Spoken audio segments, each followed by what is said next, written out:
everyone. Welcome to another episode of the AI Spy. Believe it or not, we are in 2025. So happy New Year to everyone who's listening. And New Year, new season. We are on season 3 of the AI Spy podcast.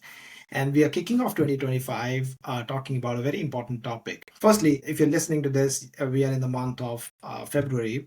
And in February is one of my most dreaded it's not a holiday, it's an occasion, but the one that I'm scared, and many men are scared of most, Valentine's Day, because I never know what to buy my wife, what gifts to buy. So I always dread this day. We are approaching that. And around Valentine's Day, not only around, thinking about Valentine's Day, thinking about love, romance scams. That's what we're talking about today. And to talk about romance scams, we have Kathy Waters and Brian Denny from Advocating Against Romance Scams or romance scammers, advocating against romance scammers.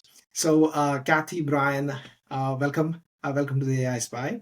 Uh, so, Brian, we'll start with you, and you are one of the most popular people on social media. And how many Brian Denny's, how many versions of you are on Facebook? That's probably hard to say at any given time, but when we first met with Facebook, they said I was in the top 3 most replicated profiles in social media. So I would guarantee that anyone who's listening right now could just type my name into the search bar on Facebook, and you would see more than a couple of Brian Denny's out there, and none of them are me. So feel free to report those as fakes, but nothing will happen except you'll generate 2 emails from Facebook to me, one saying that somebody reported a profile, and another saying that they investigated it and found that it did not violate their community standards. So I would guess there's several hundred profiles on Facebook alone that are still active, and that doesn't include X or any of the other dating sites or Instagram or things like that. So there's lots. And I should also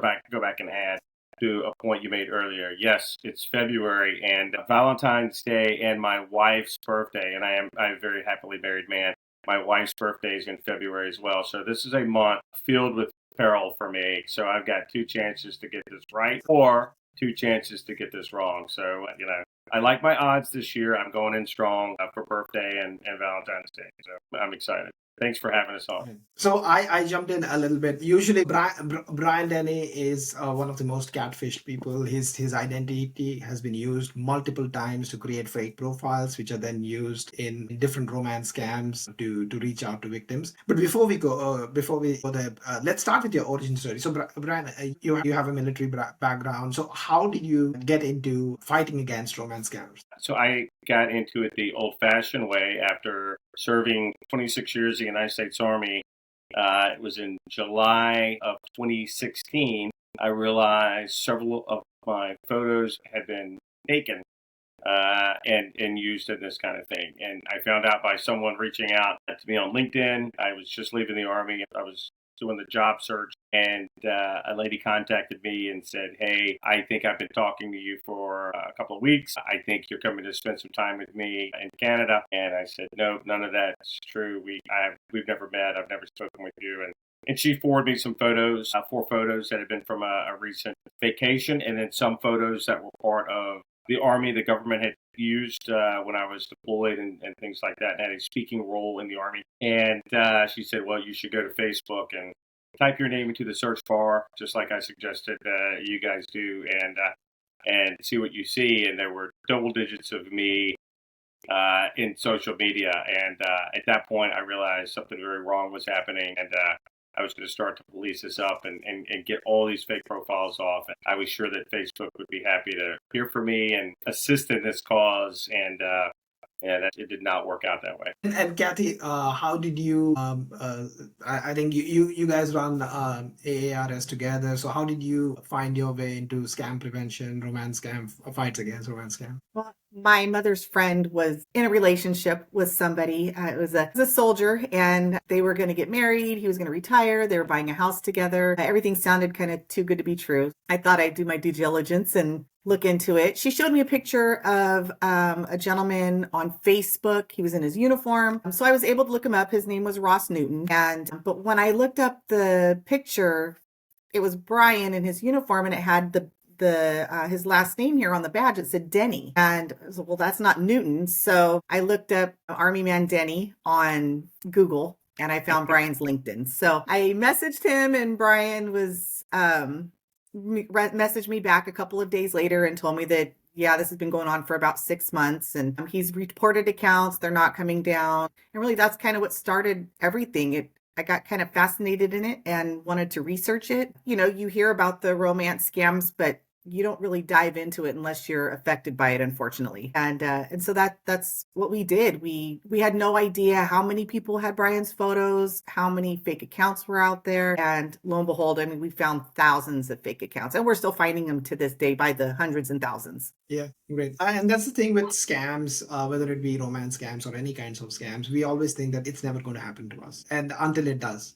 And when it does, it's very difficult to know what to do, how to process that, what are the next steps. And I think this is where you guys come in, right, at AARS. So talk to us a little bit about my listeners around, or what you guys do at AARS and how it helps. And do you help both the victims of catfishing and victims of romance scams? It's one or the other. So I never, when we started this, I never thought, okay, we're going to form a not-for-profit focus on this topic, because I just did not understand the magnitude of the problem. I thought, okay, this is a problem that's affecting me right now, but this will go away. I'll police this up. And the more I worked at it, the less I became convinced that I was going to make a difference as an individual, and it wasn't going to happen. And I did learn a couple of things in the Army. If you want to go fast, go alone. If you want to go far, go with a team. And so a number of people had offered to assist in this, but they were usually people that had contacted me through Messenger and said, hey, I think I've been talking to you. And it was always just a way to continue to have a relationship. And when Kathy reached out, it was very nice that she wasn't scammed. Kathy never gave any money to a scammer. She wasn't involved in a scam. And we started talking, and Kathy's like, I'm going to write some letters. And I said, okay, that sounds good. Let's work on that. And I had to stop Kathy because she was writing everybody in the Pentagon about romance scams, and I was still going into the Pentagon as part of my consulting business. I said, all right, we need to get together on what this ought to look like. And I think Kathy came up with we ought to have a not-for-profit. I'm not sure at what meeting we decided this was a good idea, but we had already been to DC a couple of times.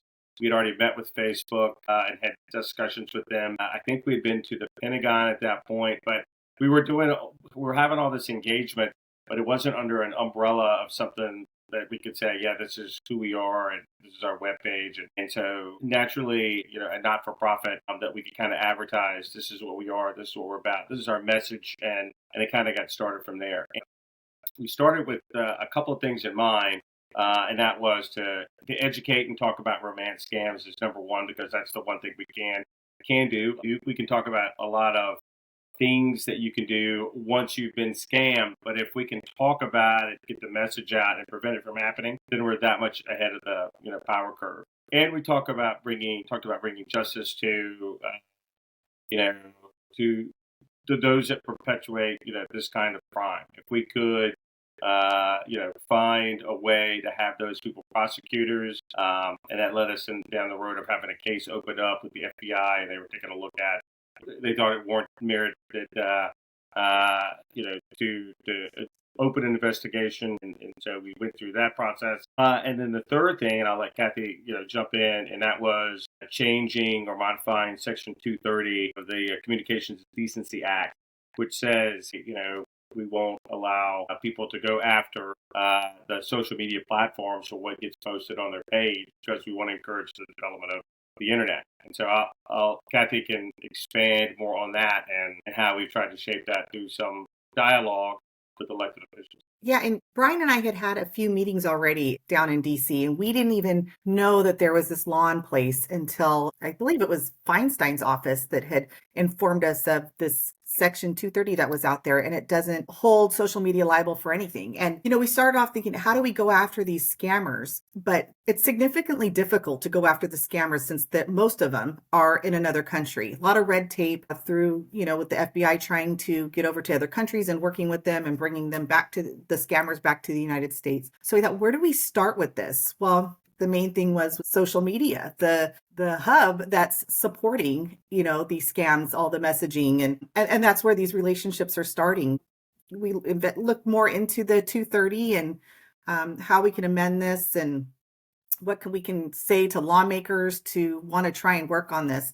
Unfortunately, all of them feel like this law needs to be amended and that social media companies do need to be responsible for a lot of the stuff that they're allowing online, but nobody wants to touch it because they said it has to do with our freedom of speech. But there's there's freedom of speech and then there's criminal acts that are being conducted on the social media platforms. And where do you draw the line? Yeah. We always, every time we go out to DC, we always talk to them about the 230. We educate them on the romance scams and how intricate they are, because a lot of them don't really realize the severity of it and the abuse that goes along with it. We had meetings this last October, and it was with lawmakers' offices that aren't a part of the committees that usually draw up the bills. We went and met with lawmakers that their constituents turned in My Voice cards, because we had a campaign this past year for the My Voice. It was called the My Voice campaign. It was for victims who can turn in a card saying this happened to me, and they can do it all anonymously. And when we met with these offices, they knew about the catfishing and the romance scams, but they had no idea how much is involved. And it's not just their constituents as scammed victims. It's people like Brian who went in there and told his story about how he's victimized and how victims reach out to his family and threaten his family and his children. And we were able to have our board go in, and a few of them, one is a retired FBI agent, and the other two have family members that were victimized by romance scams. And so we were all able to go in there and tell our story and how important it is to, amend such a law or create bills that can keep our platform safer. Yeah, I'm not familiar with the law, but I think it's a safe bet to say that when the law was written, maybe social media wasn't around, or it was, it predates social media as we know it today, to what was the discussion boards and the chat boards that you could go into a Yahoo chat board and you just post. So I think it's a good case to modify it. Because the internet has evolved, social media has evolved, and the bill needs to, and the laws need to keep up with it. So I completely agree. You said something, and that was also going to be my follow-up question. That when you go into DC, when you meet with lawmakers, I'm sure big tech people know what romance scams are. Scams. 60% of all scams start on Meta-owned platforms or other tech platforms. So telcos and big tech are painfully aware of what pig butchering is and scams are. But when you talk to lawmakers, what level of understanding do they have? They are aware of the issue, or do they understand the severity and the depth of how large a problem this is, and they empathize with this? Like, because when I talk to some people, they say, yeah, you have to be stupid to fall for a scam like that. I mean, it's just apply the basic rule, too good to be true. Why would anyone offer you those odds to win this? Or so is there empathy that they understand that no, it could happen to anyone, and do they understand the severity of the problem? I think we've seen more of the empathy from lawmakers in the offices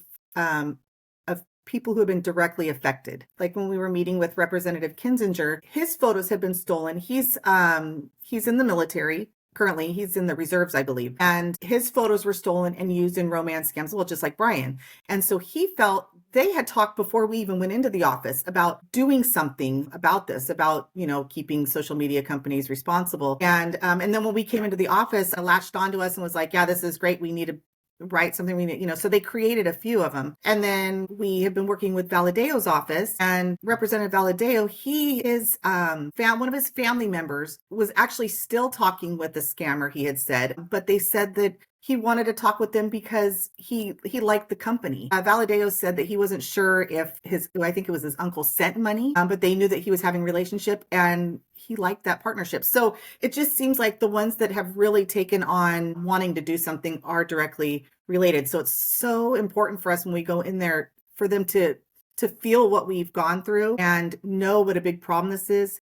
There's laws against abuse on the elderly, emotional, psychological, financial abuse. There's no laws against it with romance scams, and this affects all ages. So we have to get that word out there about all of that and how important it is and how deep it goes and the webs of lies and manipulation and that go into this. But I wish more people showed the compassion than, just thinking that people are giving away money, because that's the furthest from the truth. I think, sorry, go ahead.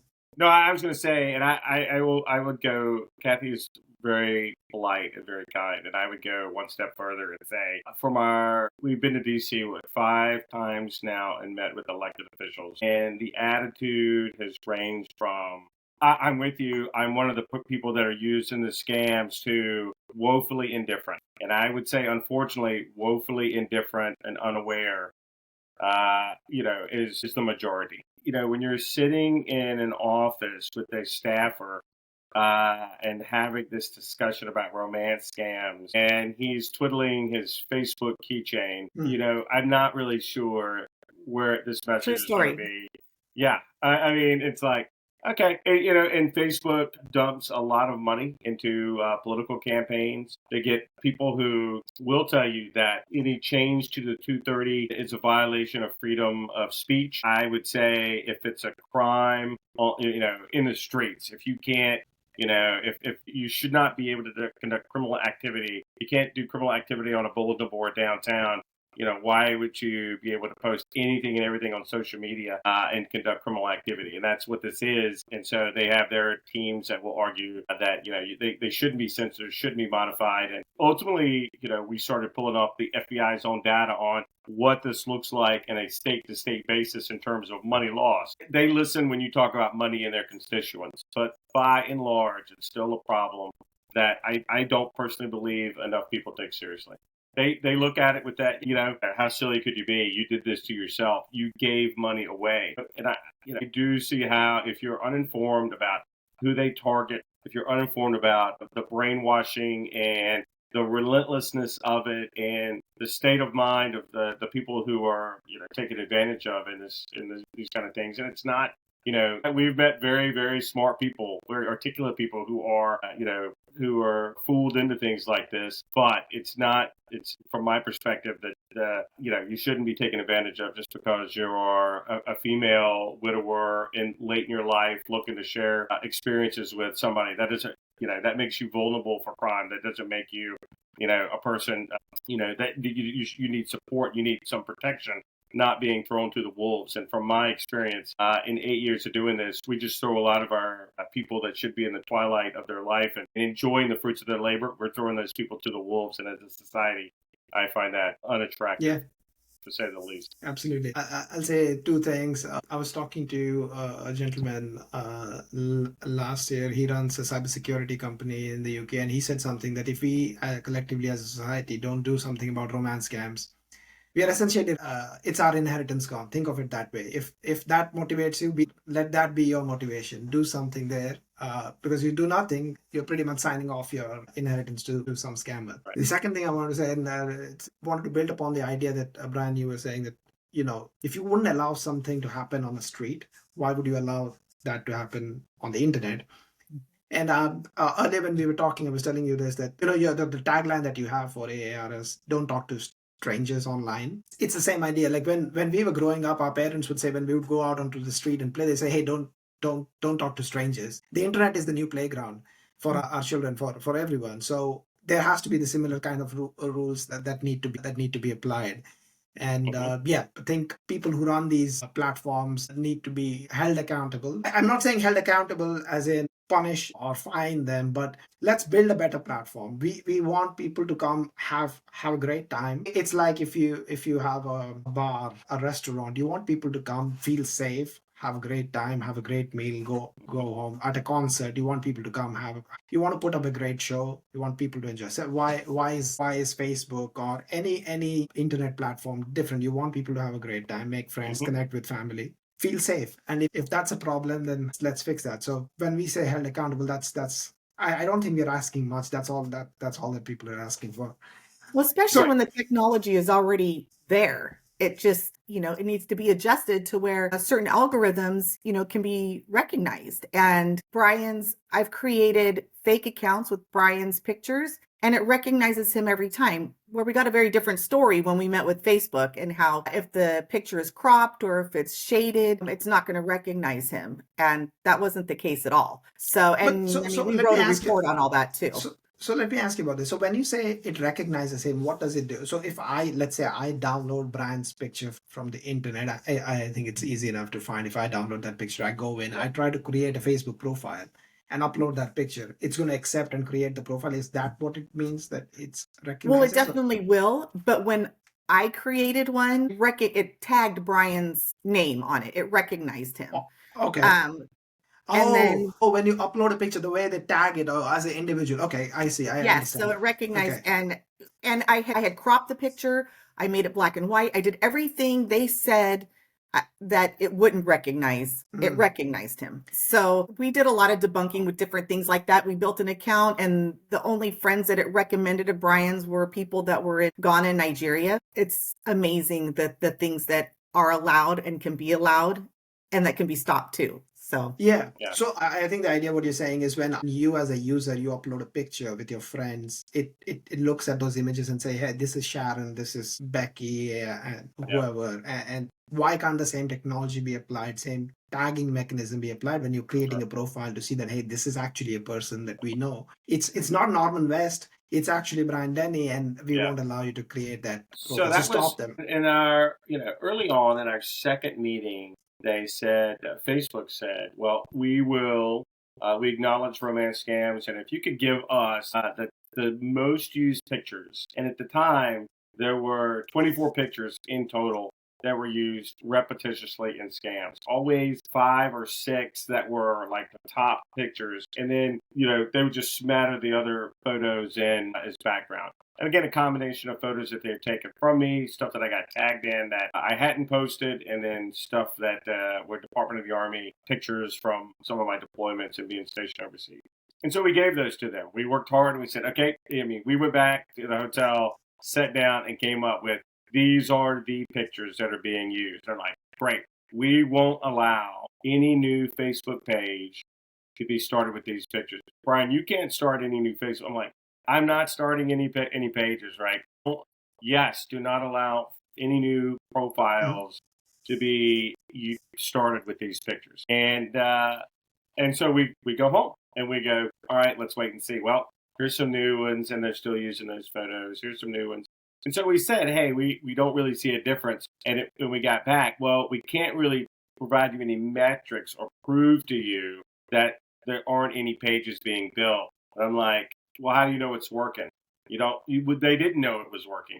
And Kathy and I would say, but we still see all these photos, the same photos. And like, well, that's when it came in. If you crop or shade, stretch, the algorithms really have a tough time with it. Well, Kathy cropped, Kathy shaded, Kathy stretched, Kathy reversed imaged it. And every time it said, when we made our own fake profiles, it said, hey, yep, that's Brian Denny, and these are all his friends in Lagos, Nigeria. And it was like, so did they really do anything at all? I doubt it. Yeah. And still the same. Those pictures are still some of the most popular pictures because it's easy to tell a story off a couple of pictures that they wanted, that scammers found very appealing, and those are still widely used now. Yeah, and I think military as a profession is very attractive to romance scammers. It's easy to write a script. I was talking to Becky Holmes last year. She wrote a book around romance scams, and she was telling me always the profession is it's a profession which will keep you away. It's right where you're inaccessible. So you're like, I'm deployed in Syria. I'm in Afghanistan. I'm somewhere, and I can't come meet you tomorrow. So it lends itself very very well to the story. And you can't fully disclose things like you would normally. Like, this is what I'm doing. I don't have to have too deep a backstory because I'm in a secure environment. If I'm in the military, I can't share with you what I'm doing.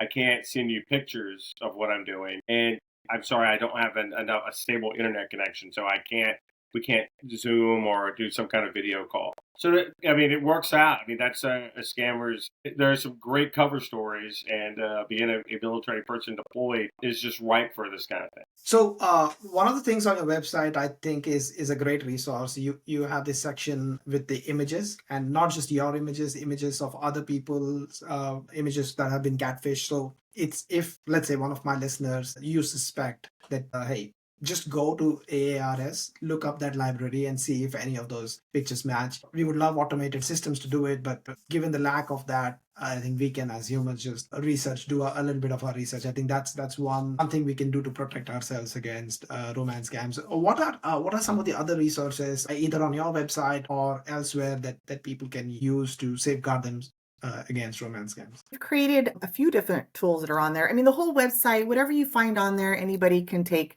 for free. But we've got tools that are directed towards just family members, loved ones that are dealing with their loved one that's a victim. Because a lot of times they come to us and they don't know what to say. They don't know what to do. What's the right thing? You know, they feel like their hands are tied. And then we have one that talks about the whole scam, and it's got, like tips and red flags and how to keep yourself safe. And all of them have great links to books or videos or getting helps, if they need to go to report the scam. We've got several different links on there for that. If you need help, support, there's groups on there that we have links that you can go to. Our agency doesn't provide like a group support group but there are a couple out there that we always recommend. We never want anybody to go to somebody who is not a licensed therapist or licensed support. So we always want to provide that to them. But yeah, we have different educational tools on there. We have the different media things that we've done that people can watch, and it's all about the scams, or podcasts, what we've done. So it's really an array of information. So for people who have been scammed, and hopefully people who want to learn about the romance scam and more about it, we hope to have everything on there for them that they can pull or teach their loved ones too. I go back to there's lots of band-aids you could put on it after it's happened, and there are resources. And I think one of the worst things is people are embarrassed by this and they don't report it, and they kind of stew on it or dwell on it. And from my perspective, it's hard to move on until you tell that story, until you are recognized, going, yep, this happened to me. I did this. I was embarrassed. I mean, when this first happened to me, I was mortified. I was embarrassed. I felt like I did something wrong. I shouldn't have been posting pictures of my vacation online, and it took a while. And I credit Kathy for coming along and having that discussion. And I didn't talk about it to people. I didn't talk about it at all for 6 months, well into it before I felt comfortable going, my images were stolen and are being used to take advantage of people. And that's despicable to me. I spent 26 years of my life in uniformed service fighting for people who couldn't fight for themselves.